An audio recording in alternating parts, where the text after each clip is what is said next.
Coming generations will have to pay Nigerians' current debts. This is coming from former President Olusegun Obasanjo. Thank you very much for keeping pace with us here at ONIF TV.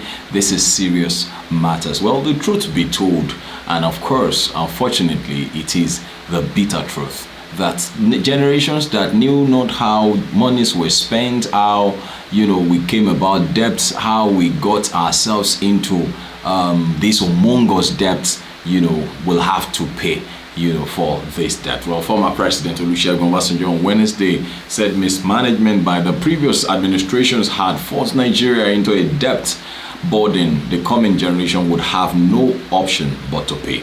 Well, the statement made by his media aide, Kehinde Akinyemi, indicated that the elder statesman spoke during an engagement with 2023 awardees of the Future Africa Leaders Foundation, an initiative of Pastor Chris Oyakhilome of the Believers Loved World Christ Embassy, also known as Believers or Loved World. Obasanjo, during his reign as the president in 2003, secured a debt relief for Nigeria, likewise his counterpart from Algeria at the same period. The Otta farmer, however, said that with the level of mismanagement of the previous debts written off for the country, it will be almost impossible for any administration to get similar gesture in the continent. Well, Obasanjo declared that the debts were a trap that no individual nation should fall into, as it constitutes an albatross on any economy. Well, the former president, who asserted that leadership was the number one problem facing the continent, said the coming generation will have no choice but to pay the current debts being incurred by different countries in the continent. And it's not just peculiar or particular about Nigeria, but that's every African. And the point is, it's all about African countries. We keep borrowing. The last administration borrowed and borrowed till the last day, and this one has come in and is just still borrowing and borrowing and borrowing. You see, our problem started when we would not allow democracy to just be democracy.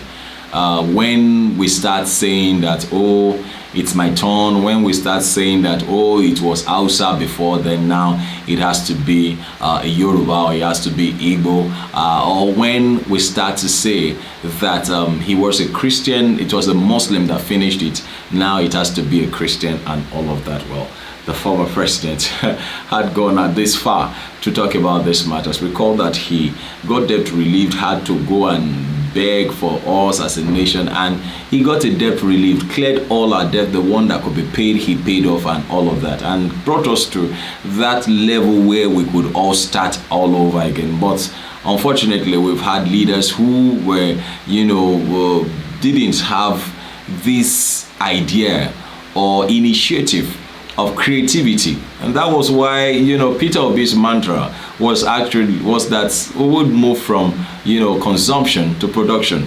But what have we continued to have when it has gone this way?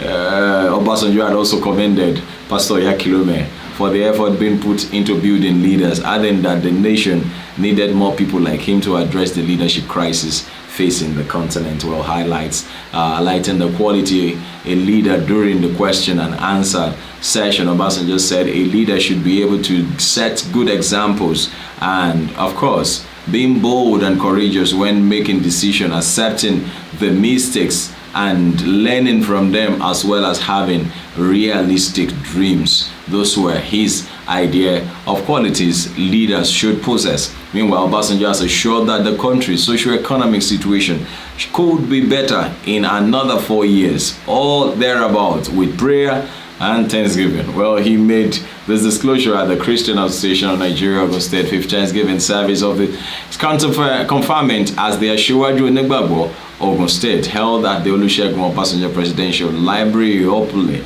Abeokuta. On Tuesday, the former president said that it was a clear indication that the socio-economic situation of the country were not in good stead, but mercy has been with us, and if that is so, why should we not thank God? Of course, we are where we are what we are. We still enjoy what we enjoy, all by the mercy of God. And so I think he's right I think we should just thank God for his mercy that has continued to endure and has continued to endure and has continued to endure. So, well, you feel free to drop your comment, make them simple and simple. What do you feel?